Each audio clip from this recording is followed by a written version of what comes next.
department. Today is a special edition of our departmental colloquium. And the first thing I want to do is thank our speaker because there was a hole in the schedule and he graciously agreed to fill it. But secondly, for the nature of the talk. As you all know, we lost a great colleague, mentor, teacher, and friend in Kelvin Lynn earlier this month. And there have been a number of events here and in Utah to sort of celebrate his memory and honor his stunning scientific legacy. And this will be one of them, I hope, as we hear from someone who worked with him for a very long time. So I'm going to turn the microphone over now to Matt McCluskey to do the introduction. Thank you, Brian.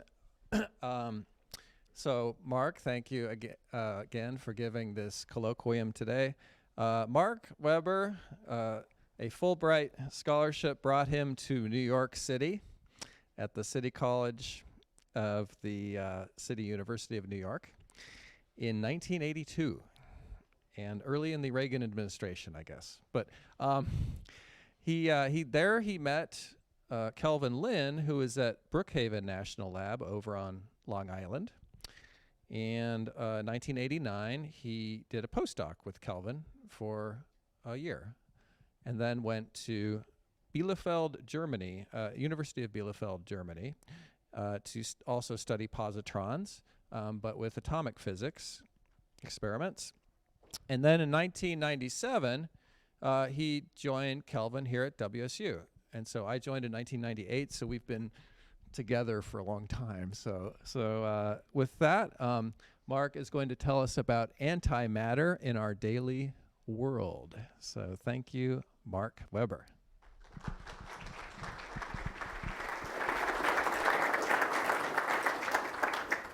Well, thanks a lot for the welcome and the kind introduction. And yes, being around Kelvin, and I looked at, it's been almost 4 decades, 36 years. So it's quite some time of fun. So I want to use this opportunity to combine both, like a little memory, my versions of remembering Kelvin, with the world of antimatter, and in this case, always positrons. To me, positrons are the antimatter. And I want to remind you, like, of course, this is the 100th year of this physics department.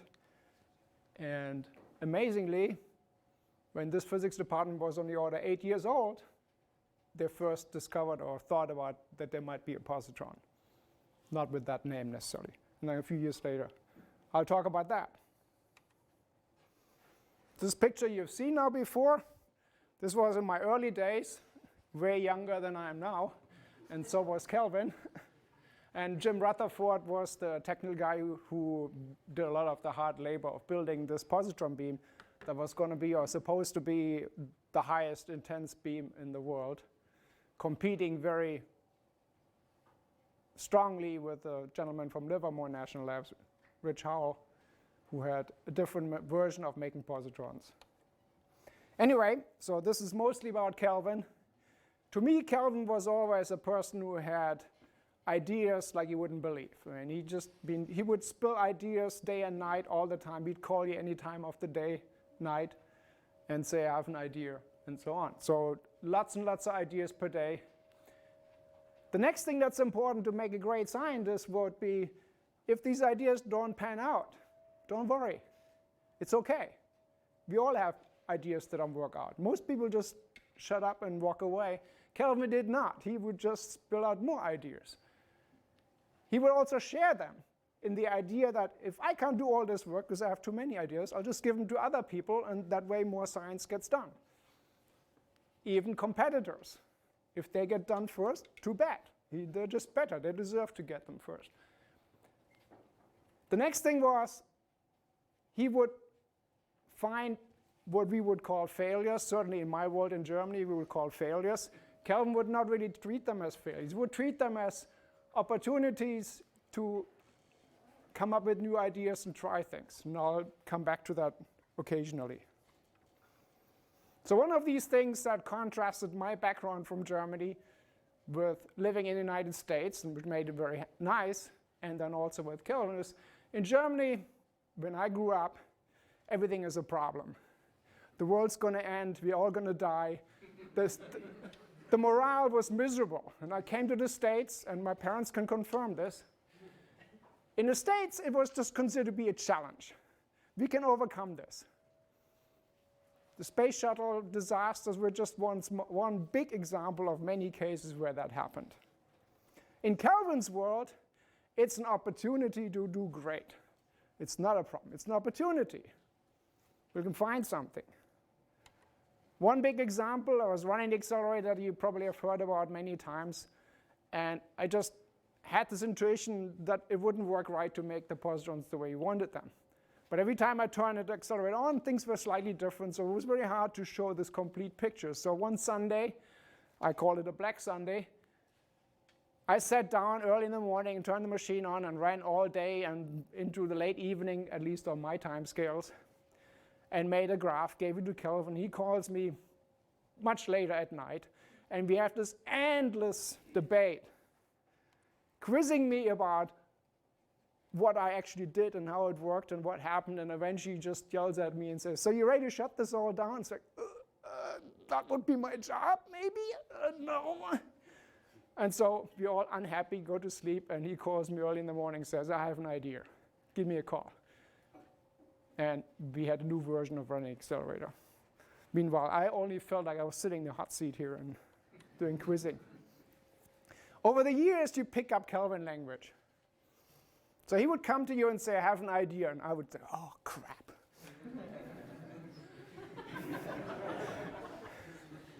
Then he would say one day, literally he comes to me and says, "Marc, join this experiment, work with me. This is just going to be 3 months and you'll be participating in a Nobel Prize winning experiment." And you all know Kelvin's optimism. Well, it was just more work. And I'll get back to that. One day he came and said, "Marc, I got great news." I think it was in Pullman. And I said, "What is it? What is it?" "Can't tell you." Of course, I knew with Kelvin, yes, he can keep secrets, as one friend once told an FBI agent trying to investigate us for his clearance. But the friend said, what the agent should have asked is, will Kelvin keep secrets? And then I would have said no. Anyway, another one would be, we learned a lot. That just means you just had a big disaster in your lab, and things are flying around or breaking, equipment is gone to crap, not to use the normal language that I have. Or Kelvin would say, "I can do better," which means he would take it apart. Even if it was a goose that lays golden eggs, he would take it apart, try to figure out how it works. And then years go by, and eventually he figures out how it works, or maybe even faster. But hopefully he would get around to that. So I'll just give you some examples maybe where this recurs in his career. Now this starts way before Kelvin's career, basically with the beginning of positrons and just fundamental laws of physics that we learn in all the classrooms and nobody believes, because in everyday life, momentum is just not conserved. We lose it. And then we learn why not and so forth. And anyway, at some point you have the birth of a positrons in time, and that could happen in the center of, or near the center of the Milky Way in other galaxies. Once the positrons are there, they interact with matter, because that's pretty much all there is. So that would be in interstellar media. They would slow down in materials, not so much in the universe, but in the lab. We'd have single crystals to interact with positrons, or the other way around. Eventually, positrons would thermalize, and we can do more stuff with it. And then when they're really slow, maybe you can do some unique stuff with. That was tried kind of halfway back in the timeline of positrons. So that's kind of the real world, that things happen simultaneously. Here on Earth, when this department was created, all that physicists knew about was protons and electrons. That was the universe. Now we know, of course, that was dead wrong. There was way more. But it started out with Dirac thinking about a minus sign. That's my way of interpreting it. A few years later, Carl Anderson, took a little picture, and it won him a Nobel Prize. Nowadays, you get a picture for a couple of cents, and that was a Nobel Prize. That's pretty good. And then other people that are not quite so famous, but Graham Bell and De Benedetti are just some of them. They just are learning to build really good clocks. that are sub-nanoseconds. Now this is in the 30s, and 50s, and 60s. And better radiation detectors. And Matt knows just as much as I do from his advisor, Eugene Heller, for example, who built better detectors much later, but it was all about making better detectors to work better with positrons. And then you see there's a big time gap here from the 50s to the early 70s and late 60s. You wanted to make beams, because these positrons that you get are not all monoenergetic. You have just white light. You want laser light, one energy, and then hopefully variable. So they're working out for beams, and that didn't work out so well. Lots and lots of people tried. Cherry was actually the first who saw some in his thesis, and then they really failed to realize what they actually had discovered. And Amade was one more person who tried to help Fairbank figure something out, I'll get back to. And others, more or less, didn't succeed. And Gross, McGowan, they did succeed, sort of. And then Carl Cantor defied explicit orders and got a better moderator to make beams better. And then it went on. So that's about when Kelvin entered the world of positrons. He graduated working on positron lifetime systems in metals, looking at the effects. He came to Brookhaven Lab as a young, early 30-year-old. And basically his initial accomplishment was he'd take all these complicated tools and make simple machines that do the same job. And he found a killer app. That's my short version of it. A year later, in '83, I joined, as you just heard before, by many, many circuitous ways. Anyway, at the time, they were trying to build the world's most intense beam. So this is a 35-year-old sitting at Brookhaven National Lab, where they only want to use big machines, big neutron scattering nuclear reactor. They're thinking about the synchrotron light source, the first version. And Kelvin wants to have a small group do group physics and build the most intense positron beam. And it was pointed out, beginning of the Reagan administration, where security and terrorism became a big deal. And I all of a sudden saw myself doing experiments sitting next to what we now call men in black with submachine guns and semi-transparent one-way glasses, taking a nap while I was running around, hopping around, and hoping they didn't have a nightmare. Anyway, I managed to succeed and get my PhD on working on, the goal was to diffract positronium, the smallest atom you can get, hopefully get back to it, and do that on surface of lithium fluoride, for example. Well, all I got to was actually reflecting the material after my advisor admonished me for looking at the wrong angle and not knowing how to calculate angles. That's the short version, not Kelvin. Anyway, in my year as a postdoc, a couple of things happened. There was cold fusion that was highly exciting and very amusing. And we learned a lot. Kelvin version. We also, there was something coming around, actually out of my hometown, and they were looking for an axion. And Kelvin got involved, and I spent part of my time, that was the 3 months experiment. I went to Germany, and then I did collisions with atomic physics together with Kelvin. And then in the late 90s, he came here, and I joined him the following year. And I'll go on to that part a little bit later, not so much. So this is mostly about positrons, as I said. So Dirac knew that to solve relativistically how momentum and mass give you the energy of a particle, you have to add the squares of both and then take the square root. And as we learn in algebra and physics 101, the square root, there's a positive and a negative version. And up until then, the physicists, of course, would say, well, we just ignore the negative one because it doesn't make sense.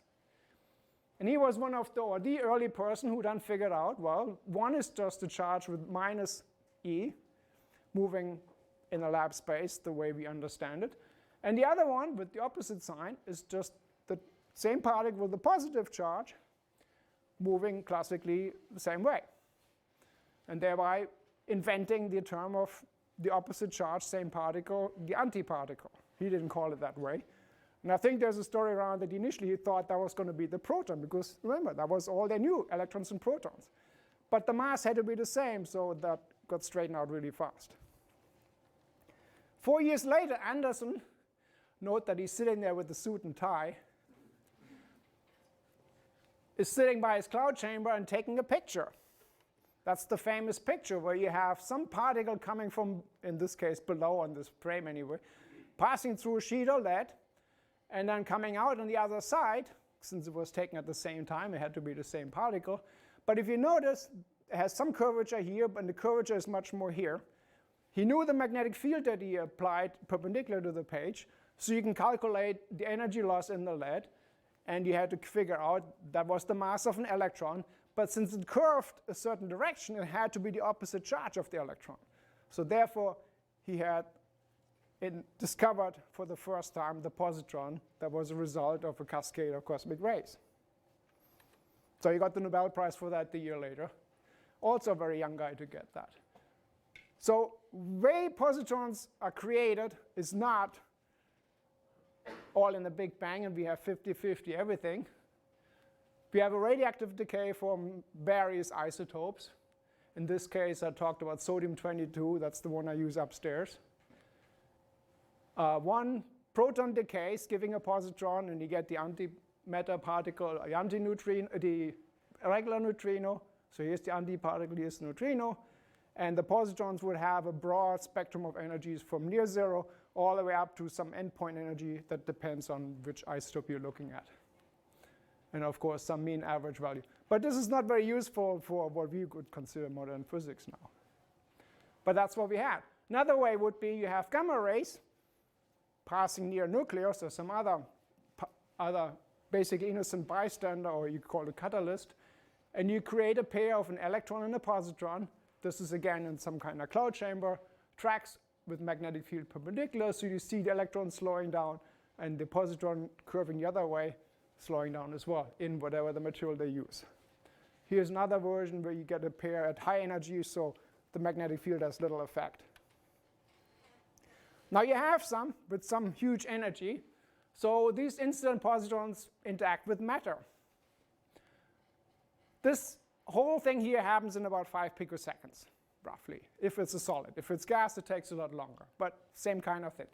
The positron will collide with the atoms and the electrons around the atoms and lose all its kinetic energy until it becomes thermalized and then starts to diffuse in the case of solids, until eventually it finds vacancies or annihilates with an electron or comes back to the surface and captures an electron or knocks out an electron or forms a bound state of an electron and a positron called positronium atom, and so forth. All this would happen on the order of 100 to 200 picoseconds. So about 5% of its time the positron is fast, slowing down, and then 95% of its time or more it's slow, thermal, in equilibrium with the material. Once it's thermalized, now this is like an energy version of the solid. Energy going up here, vacuum level there.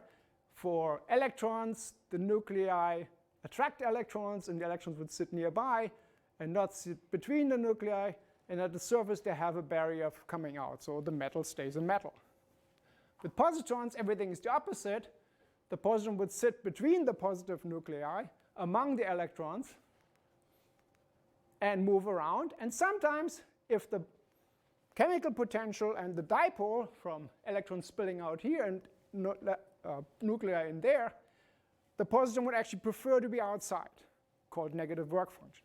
If that happens, you can have this. This was the original beta spectrum I showed you on a linear scale before. Now it's on a log-log scale.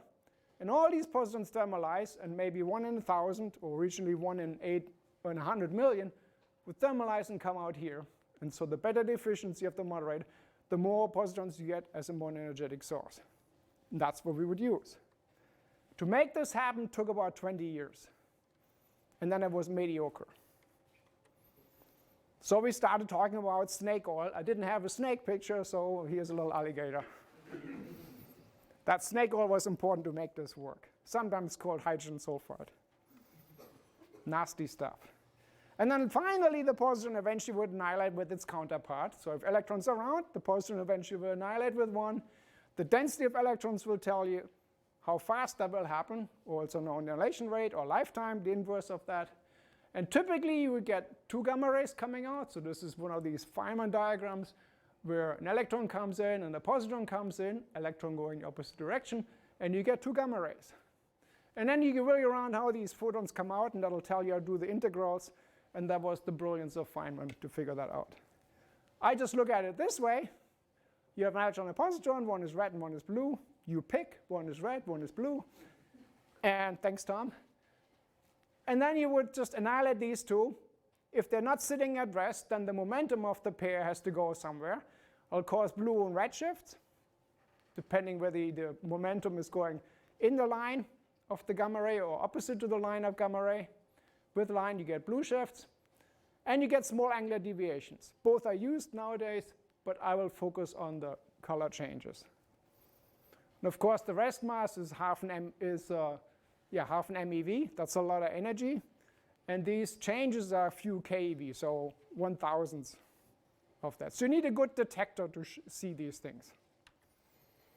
And occasionally, you get 3 photons. Just another version of Feynman diagrams. And every one of these little nodes means it's a factor of 1,000 or 10,000 less likely to happen. So this is a lot less likely. 3 photons means positronium decaying to 3 gamma rays. It's less likely, so it lives about 1,000 times longer. Nanoseconds instead of picoseconds. What Kelvin always told me is, and I think Sakit's sitting back there and says, everything matters. No matter how small the detail, would drive you nuts as a student. But eventually, it would help. You would get to the answer. So everything matters from the very big stuff to the very small stuff. So here's the big stuff. Remember the galaxy? So right about when I graduated, this is those days where you couldn't just take a satellite with gamma ray detectors up. Now you can. Those days, they took germanium detectors, put them on a balloon, and flew them up and see what happens. And when they direct the detector towards the center of the Milky Way, they would saw lots and lots of positron 511s. Lots and lots, I mean counts. And then they calculate back, and it turns out to be on the order of 100 billion metric tons a second of positron annihilations. So a lot. So they dubbed this the Great Annihilator. Well, it annihilated itself because this thing would turn on and off, and since those days, they didn't really find anything dominating in the center of the galaxy. So number 1, interest was way down because it wasn't in the center. And number 2, they found them all over, and it turns out most likely there is a signal in addition to other stuff from microquasars. That's about all I know about this. But you can see, this is not all that counts. This is a few counts.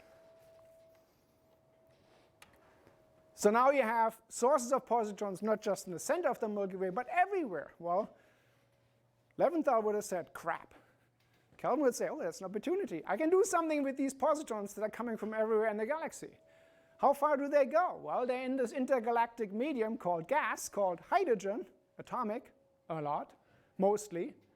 So what do positrons in atomic hydrogen do? Well, that's called atomic physics. So I did that at some point in collaboration with Kelvin. And if you think about it, it's just the opposite charge of an electron. What can be different? Well, if you have an electron scattering of an atom, number 1, the electrons around the atom just tend to push it away, so it'll scatter out that way. But if you go all distances, like unlined, then you scatter backwards, and you get all directions, and you do scattering. And how they fly off, in what intensity, in what direction, basically tells you something about the atom or the scattering partner. And if you're far enough away, you don't really learn anything about this, possibly point source. That's what they call S-wave. No big deal, it's just some term. If you take a positron, electrons are pushed away, I said that. And then the one complication is they're electrons too, and you don't really know the difference. The Pauli said, exclusion principle, I can't tell if this flies out or the incident electron comes through. So that's Pauli exclusion. Theorists had a hard time with that. They knew basically Coulomb charges. You can calculate that.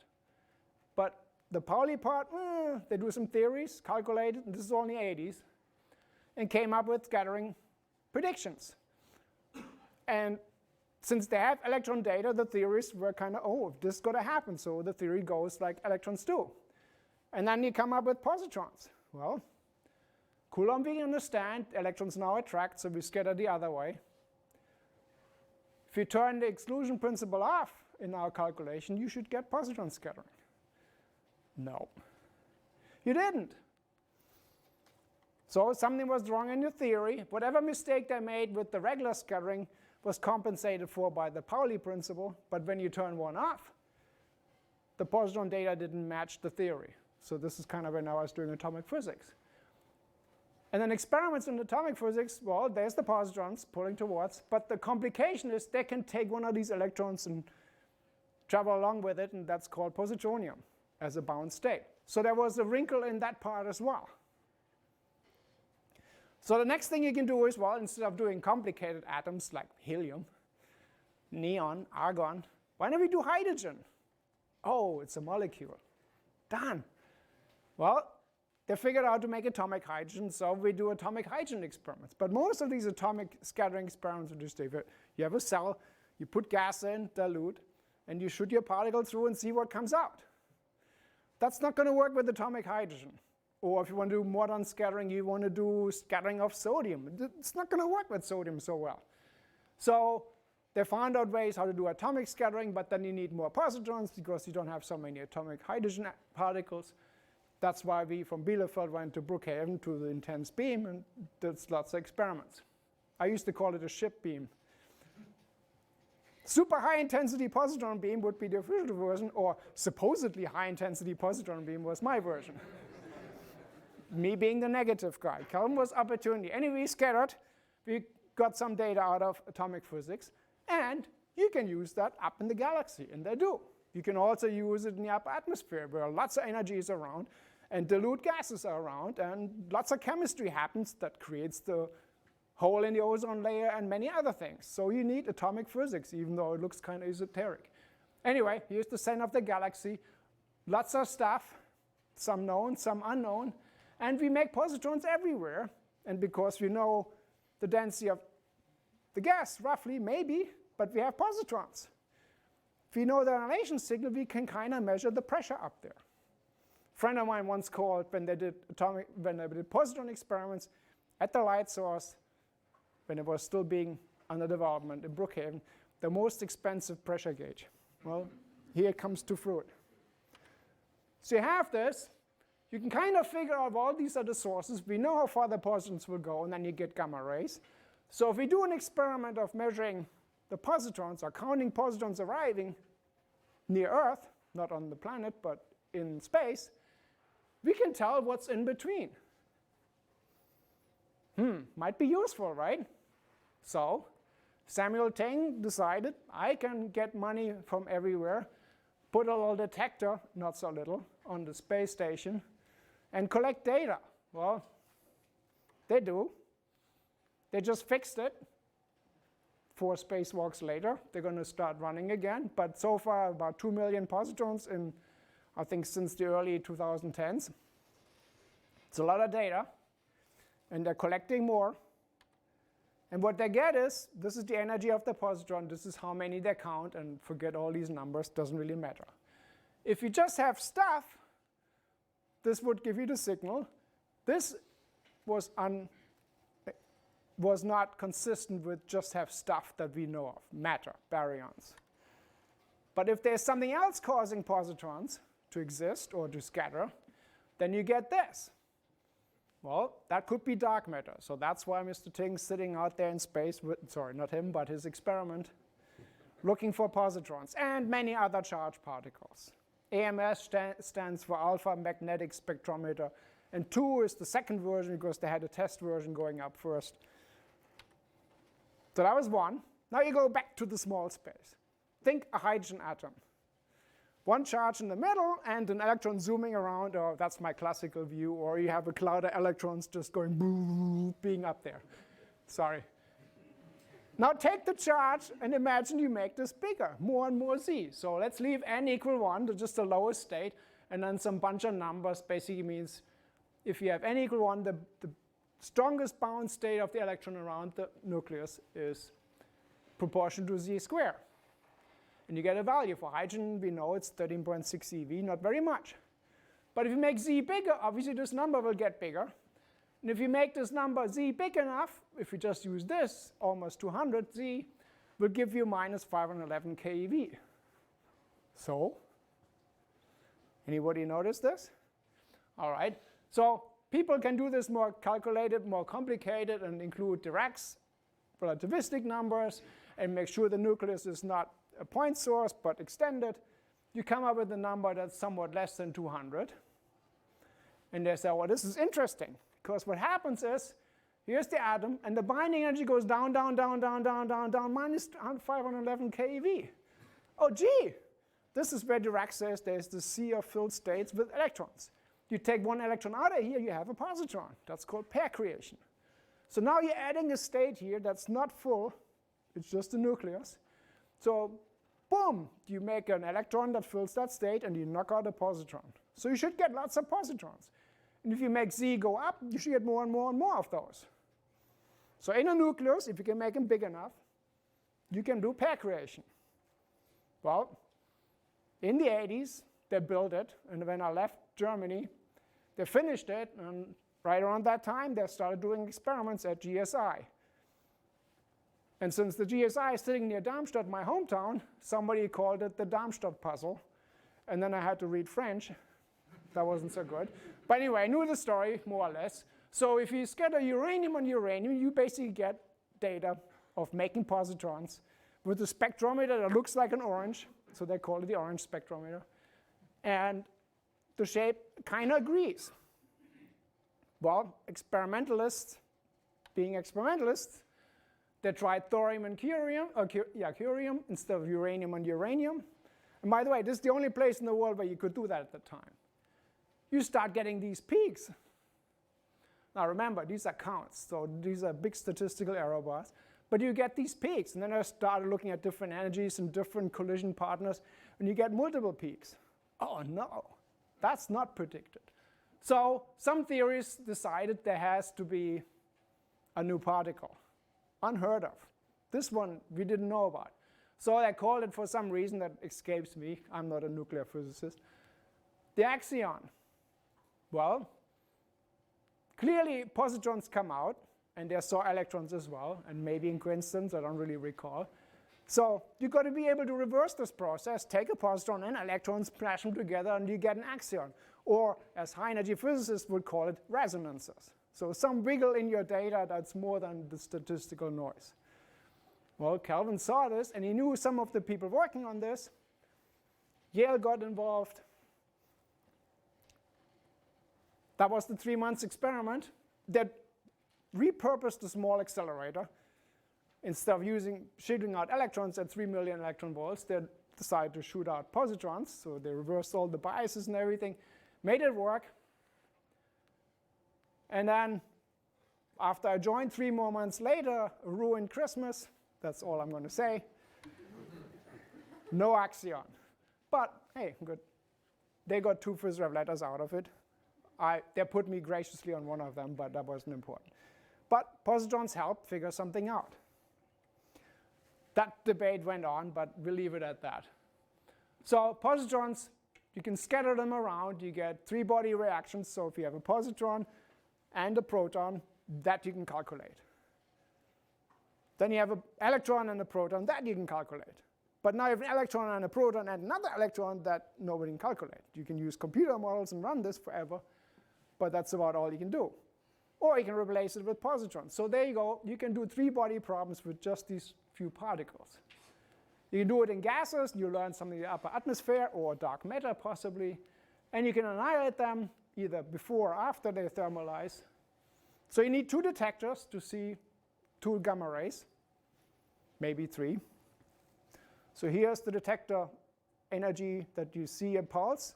And then counting in color, I'll show you how many counts at this energy. And then here's the second detector that happens to see a pulse right at the same time in coincidence. And the combined count rate shows up in the 2D map.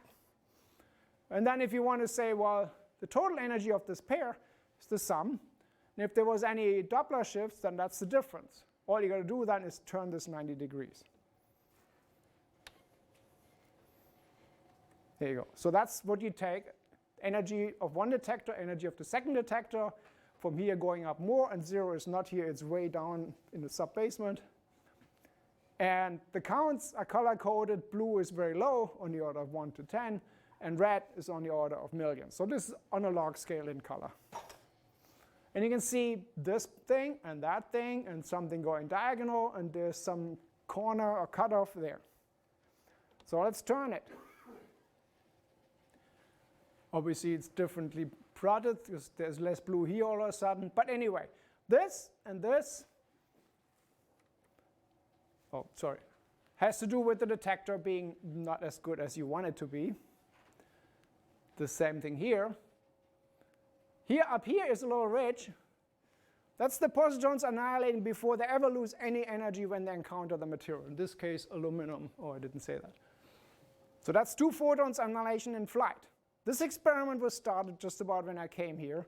And instead of preparing for a conference that I was supposed to go to, Kelvin said, this will be much more fun. Talk about that. It was an atomic physics conference. This was something else. So I was freaking out. And he said, no, this will be fun. So we got annihilation in flight. The only reason why he looked for this is because there's a colleague of his who said, can't happen, never happens, doesn't happen. Positrons thermalize and then they annihilate. That's what happens with physics. The original people discover something, they find the whole parameter of what happens, and you find something happens more likely than others. So thermalized positrons, 95% of the time, 2 gamma rays after they thermalize. So the 5% kind of, you can ignore them in your typical experiment. That turns into, I don't remember that, to eventually it doesn't exist. Kelvin has great memory. That doesn't happen, so here it is, annihilation in flight. This is the Doppler broadening. That's basically my bread and butter everyday life for material science. So if one photon has more energy and the other one has less, you're moving along this line. And then, let's see, what else? This is, detector is not working so well. And then if you take a source that doesn't have Doppler broadening, you get a nice little round blob. Strontium-85 in this case, and you go look for accidental coincidences. And this is the positron beam not quite being turned off. And then instead of a round blob, you get that broad distribution of Doppler signal. And all this is what most people call noise or unwanted stuff, so crap. So you take all this away, you take all this away, and if you want to, you can do background subtraction, all kinds of fancy stuff. But basically integrate the smeared out line horizontally and look at how many counts are there as a function of the Doppler shifts in both directions. And I call it momentum and some atomic units. And you can see there's small differences from one material to another. Copper is much more here and there, and it's all symmetric. And silicon is near high up, very narrow. It's on the inside, and every element is different. But this is linear, and this is log. So here is 1 count. There is 1,000,000 counts per little bin here. Hard to see things, so we just take the ratio of one data set to the reference sample, and you get this. So all of a sudden, all the elements look kind of different. So now you have a tool to see if there's copper inside your silicon sample. That was one of Kelvin's inventions. And most people, what they will do with one detector, they will see this part. That's where we see vacancies and defects. This would be stuff sitting next to the vacancies and the defects. So coming back to that picture, here's atoms all nicely lined up like in a single crystal. You take one away, then you have your vacancy. Well, for positrons, it just means this high potential region right here is not there anymore. And you get a little deeper dip between atoms that are further apart. So that's a nice little trap. That's when I go home and watch TV. There's a nice little chair that traps me and lets me relax. So the positron would sit here instead of coming out, and the moderator wouldn't work. One more reason why Marty didn't find positrons. So they'd sit here, but now we use that. That's the opportunity to learn about the defects, or how many defects we have. So that's after trapping. The positron is no longer moving around the crystal, maybe getting out. It's just sitting there, localized in a periodic lattice of atoms and different atoms in the crystal structure. And if you do that in different depths with the beam, you can put positrons at the surface and deeper and deeper and deeper, wherever you want to. you get depth profiles. And this is the stuff out in the high Doppler shifts, the chemistry, where you see copper in silicon or something else. And this is the vacancy signal.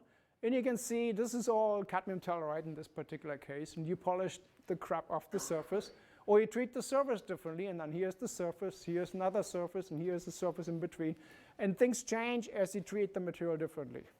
And that's the power you get from positrons. You see where the missing atoms are. So if you want to see nothing, you look with antimatter. This is a little aside. So you want samples to study this with. Sometimes you're lucky they come to you and say, look at this for me.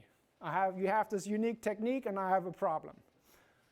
Kelvin's opportunity. But sometimes you want to do something and then you got to look for samples. And very likely if you go to a company and says, couldn't you grow your cartel with dope with something else and get a new material for me so I can study how the defects actually function in your material? And they would say, if we put that in our growth process, we will never ever make a profit again. Guess what they'll tell you? No. Right? And then most scientists, or many scientists, would say, oh, well, too bad, nice try. I'll try something else. Kelvin said, well, if you can't give it to me, I'm just going to grow my own crystals. And all of engineering is full with crystal growth machines. That is kind of the start. So cut telluride certainly started that way. They didn't work well. He thought he could do better. Have you heard that before? Another one was a company told him, in our lasers, they don't work so well like our competitors. We see this green light sometimes. Can you figure this out? You look at it. Green light turns out to be cerium sitting as an impurity in neodymium-doped YAG. And it doesn't work so well if you want to have a laser rod. Creates heat and problems.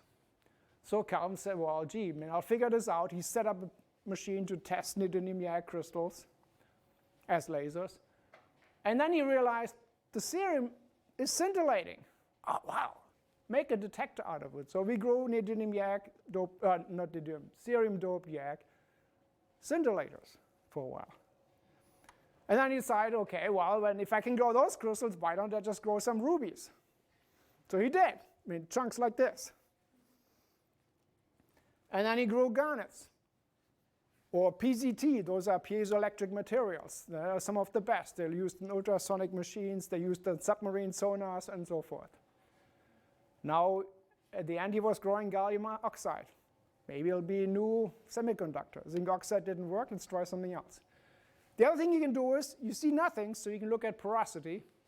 So you make the pores from small to bigger and bigger and bigger on a micrometer scale. Chemists say we can do this. And that'll help us make the electronic devices like your Pentiums and other chips faster.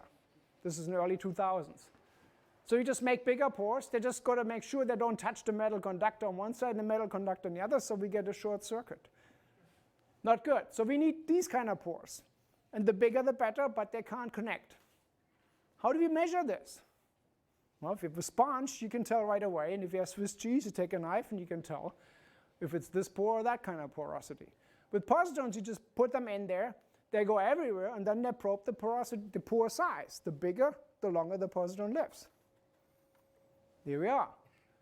No porosity was read, just the material.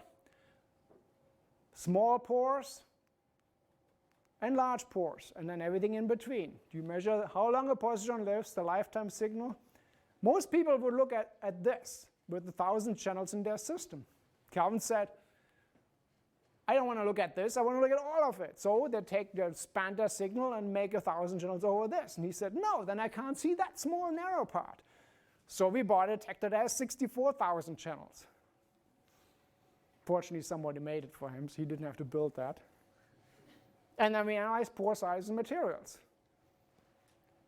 So just to recap, we have Doppler signal, tells you about vacancies, don't worry how.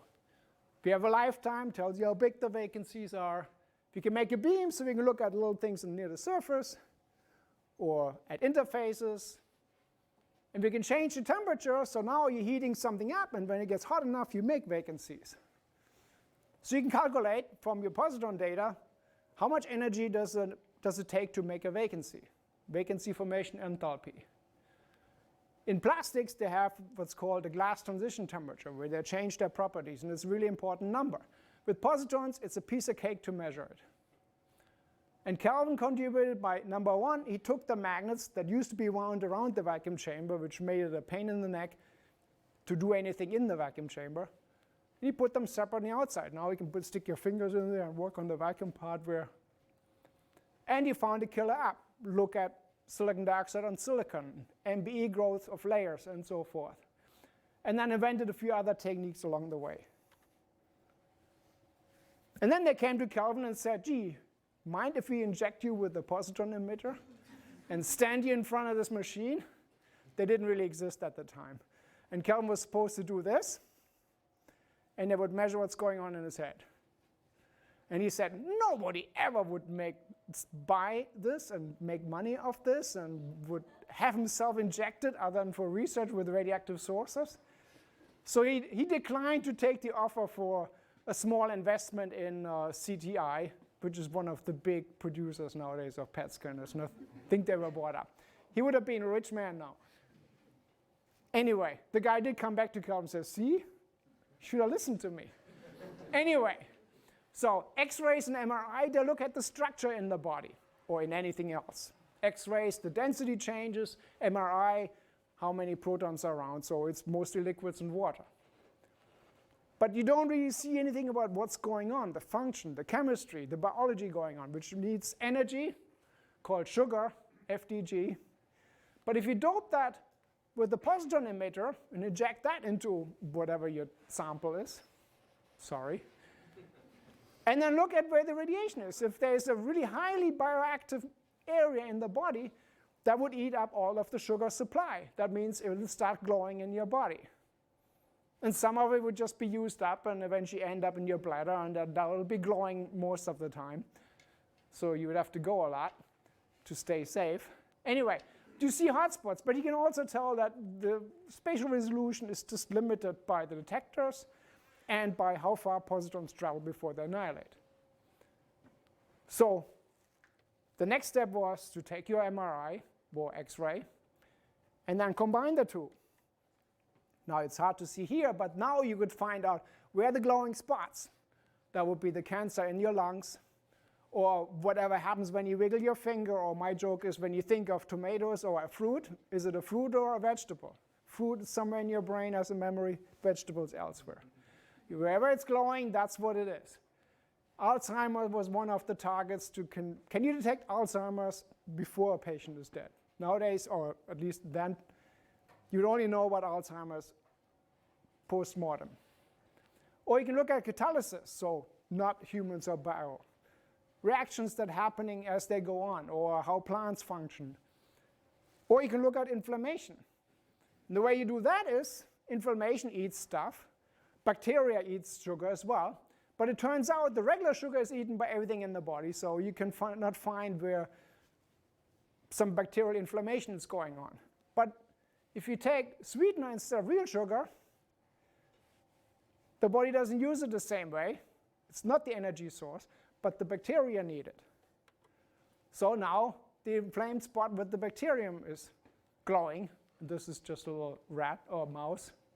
I can't tell.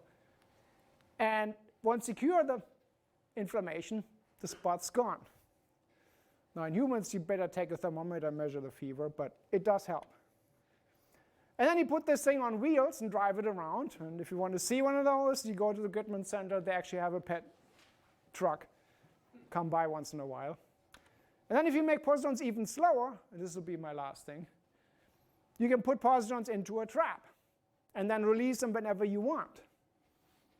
This version is used at CERN to make anti-hydrogen and to study anti-gravity. That was invented by Cliff Circle. He's at San Diego. There you need a high field magnetic, you need high density particles, and you need large forces to keep the positrons together because they're all charged the same. I mean, you push them all together, they don't want to be. So you have high fields and high electric fields to keep them together.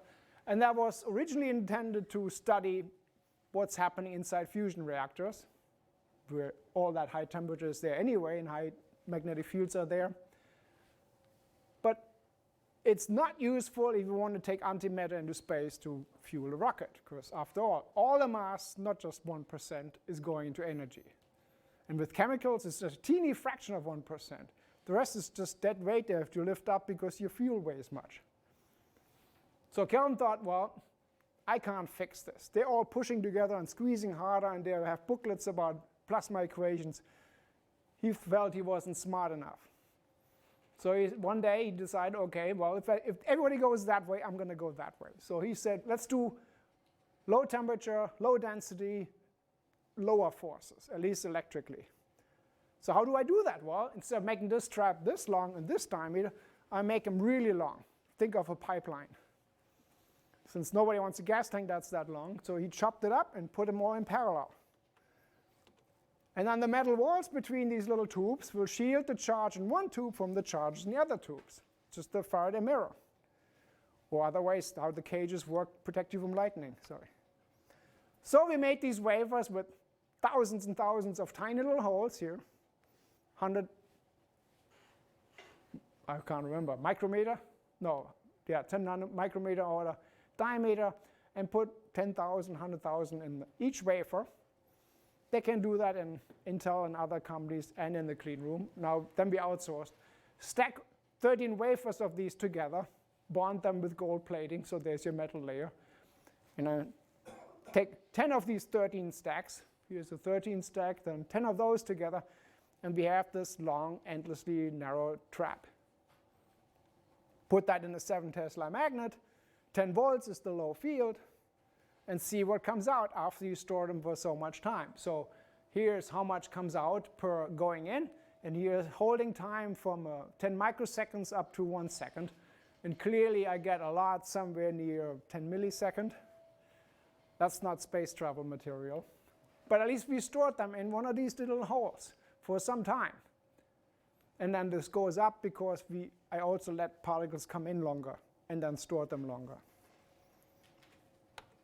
And if you can look at individual holes with the detector, this is the electrons coming out of one of these holes here. That's out the parallel hole, and this out one below, and so on. And this happens at the same time. So we could prove that we can store at least electrons in parallel holes for on the order of 10 milliseconds. If you want to store 1 second, and this happens once in 10 to 4 seconds, this is like 5 events a day. So you could do a lot of measurements to get any signal out here. So that was one of the problems with measuring longer and longer. Anyway, let's leave it at that. In November, Kelvin told me, it's amazing how good my eyesight is after all these years of staring at positron sources. And I mean that literally. So he had a few positron experiments left over to do that I'm aware of. He was musing about finding ways to make concrete curing less detrimental to the environment by making less CO2. And he's working on new stuff. So thanks, Kelvin, for all these amazing opportunities. Here's some of the people that have been around. This is favorite mode, debating science. This was my advisor working with Kelvin. Needless to say, the beard turned from black to white in those years. And Kelvin used to have fun with, radiation safety people. So that'll be my end. In the shield, in the source.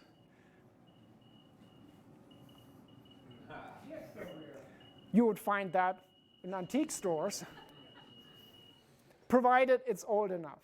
Anyway, that was another gimmick of Kelvin's. We'll skip that. And these are some of the people. I'm sure I forgot some. Here's one example. Just a nice little crystal. Kelvin would always have flashlights with different LED colors. This is somewhat UV. It'll just be somewhat transparent. It's called a vanadate with gadolinium. Here's a magnet. It's pretty strong.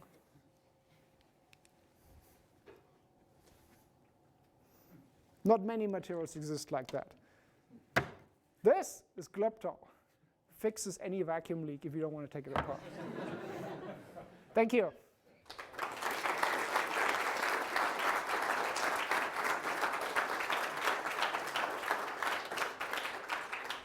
Time for 1 or 2 quick questions, and we'll for the people watching on video. So questions?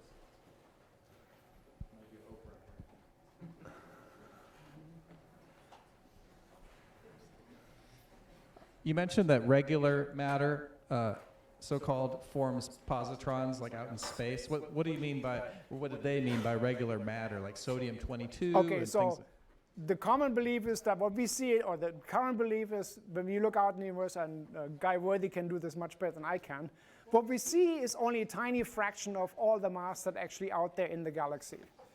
If you look at how fast stars are spinning, like the sun spinning around the center of the Milky Way, and compare that to how they should be spinning based on Physics 101, you'll find out there's not enough mass for Newtonian gravity to be correct. So you have two choices. You either throw out your law of physics, we tend to not believe in that, or there must be something else, added mass, and since you can't see it, they're called a dark matter. But what about positron emitters? I mean, what sort of positron emitters are out there? Yeah, pair creation, or cosmic rays, gamma rays that generate everywhere in the world, in the universe. They interact with some matter, you get pair creation. There's a source of positrons. If you make these quasars, I mean, there's a huge amount of energy available, and some of it will be done by pair creation. Question? Going once.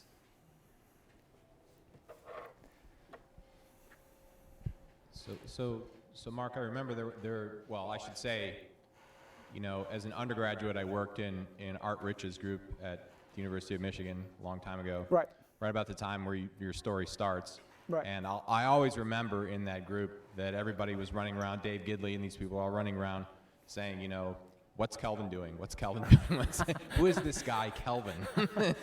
You know, and this is a long way away and a while ago. But what I remember working in that group, there was a lot of interest in positronium as this purely leptonic system, where there was a lot of interest in studying QED and QED corrections. Did Kelvin or people around him like you ever get involved in stuff like that?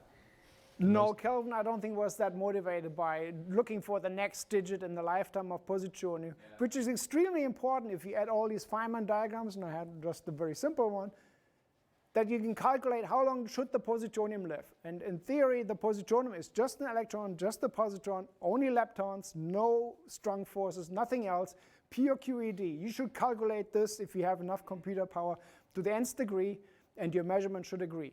In those days, Art Rich's numbers with David Gidley and a few others did not quite agree with the theory at the time. And it was always like, is the next Feynman diagram going to fix this, or is this just an experimental problem?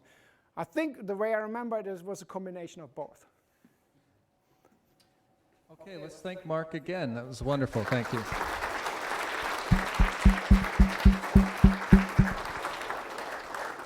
Thanks, but it wasn't me. It was all Kelvin.